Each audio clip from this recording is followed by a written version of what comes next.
Welcome back my basic class. तो आज की क्लास में हम सीखेंगे त्रिभुज का क्षेत्रफल और परिमाप निकालना। तो सबसे पहले हम जान लेते हैं त्रिभुज कहते किसको हैं। तो देखिए, त्रिभुज के नाम से ही आपको पता चल रही होगी।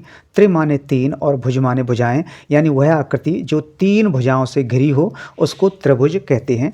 और त्रिभुज को कई भागों में बांटा गया है। वह त्रिभुज जिसका एक अंश समकोण हो, यानी समकोण बोलते हैं 90 के अंश को, यानी जिसका एक कोण समकोण हो उसको बोलते हैं समकोण त्रिभुज। तो हमने जो त्रिभुज बनाया है ये समकोण त्रिभुज है। दूसरा होता है समबाहु त्रिभुज, यानी वह त्रिभुज जिसकी तीनों भुजाएं समान हों, वो समबाहु त्रिभुज कहलाता है। तीसरा होता है विषमबाहु त्रिभुज, यानी जिसकी तीनों भुजाएं विषम हों, यानी अलग अलग हों, उसको बोलते हैं विषमबाहु त्रिभुज। और चौथा होता है द्विसमबाहु त्रिभुज, यानी जिसकी दो भुजाएं समान हों और एक अलग हो, उसको द्विसमबाहु त्रिभुज कहते हैं। तो हमने जो त्रिभुज बनाया है ये समकोण त्रिभुज है, क्योंकि इसमें एक जो कोण है वो 90 का है। अब देखिए, त्रिभुज में तीन भुजाओं को अलग अलग नामों से जानते हैं। नीचे की जो भुजा होती है इसको बोलते हैं हम आधार, ठीक है। खड़ी जो रेखा होती है उसको बोलते हैं लंब, और इसको ऊंचाई भी कह सकते हैं। और तिरछी जो रेखा होती है उसको बोलते हैं कर्ण, ठीक है। नीचे वाली को आधार, और सीधी जो रेखा है उसको लंब कह सकते हैं, और ऊंचाई भी कह सकते हैं, और तिरछी रेखा को बोलते हैं कर्ण। तो सबसे पहले हम यहाँ पर त्रिभुज का क्षेत्रफल निकालेंगे। तो त्रिभुज का क्षेत्रफल का सूत्र है, यहाँ पे लिखेंगे हम त्रिभुज का क्षेत्रफल बराबर 1/2 गुणा आधार गुणा ऊंचाई, ठीक है। इस हिसाब से संख्या रखेंगे हम। तो फिर से लिखेंगे त्रिभुज का क्षेत्रफल बराबर 1/2, आधार है इसका 8 सेंटीमीटर गुणा 8, और इसका लंब है 6 सेंटीमीटर, तो गुणा 6, ठीक है। अब 2 से इनमें से किसी को काट दो, 6 को काट दो, 8 को काट दो। तो हम यहाँ 6 को काटते हैं 2 से 3 बार, और इनका गुणा कर देंगे। 3 ×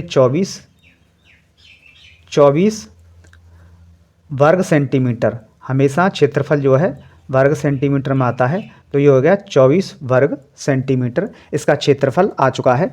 अब देखिए, हम इसका निकालेंगे परिमाप। तो परिमाप का सूत्र है, पहले हम सूत्र लिखते हैं यहाँ पर। त्रिभुज का परिमाप बराबर आधार प्लस लंब या ऊंचाई कह सकते हो, प्लस कर्ण। यानी त्रिभुज का जब परिमाप निकालेंगे तो हमें तीनों भुजाओं को जोड़ना है, लंब, कर्ण और आधार, ठीक है। तो आधार तो हमारा यहाँ पर है 8, और लंब है यहाँ पर हमारा 6, लेकिन कर्ण यहाँ पर नहीं दिया है। अब हम परिमाप कैसे निकालेंगे? तो सबसे पहले तो हमें ये वाली भुजा निकालनी है। तो देखिए, आधार तो हमारा यहाँ पर है 8 सेंटीमीटर है, और हमारा लंब है 6 सेंटीमीटर, लेकिन कर्ण यहाँ पर नहीं दिया है। तो यहाँ पे हम करेंगे, यहाँ पे लिखेंगे कर्ण की लंबाई बराबर √ आधार स्क्वायर प्लस लंब स्क्वायर। ये इसका सूत्र है कर्ण को निकालने का। तो यहाँ पे हम निकालेंगे कर्ण बराबर √ आधार का, आधार है हमारा 8, तो 8 का स्क्वायर लेंगे हम, प्लस, और लंब है हमारा 6, तो यहाँ पे 6 का स्क्वायर लेंगे। तो यहाँ पे 8 का स्क्वायर करेंगे हम, तो ये हो जाएगा 8 × 8 = 64, ठीक है। 8 × 8 = 64 हो गया, और 6 का स्क्वायर होगा 36, ठीक है। इनको दोनों को जोड़ दीजिए आप। तो यहाँ पे रखेंगे फिर हम कर्ण बराबर, तो 64 और 36 को जोड़ देंगे तो यहाँ पे हो जाएगा 100, ठीक है। 100 हो जाएगा, और 100 का जब वर्गमूल निकालेंगे तो इसका आ जाएगा 10, ठीक है। 10 इसका क्या आ चुका है? कर्ण आ गया है, यानी कर्ण इसकी भुजा है, ये आ गई है हमारी 10। अब आसानी से परिमाप निकाल सकते हैं। तो यहाँ पे हम करेंगे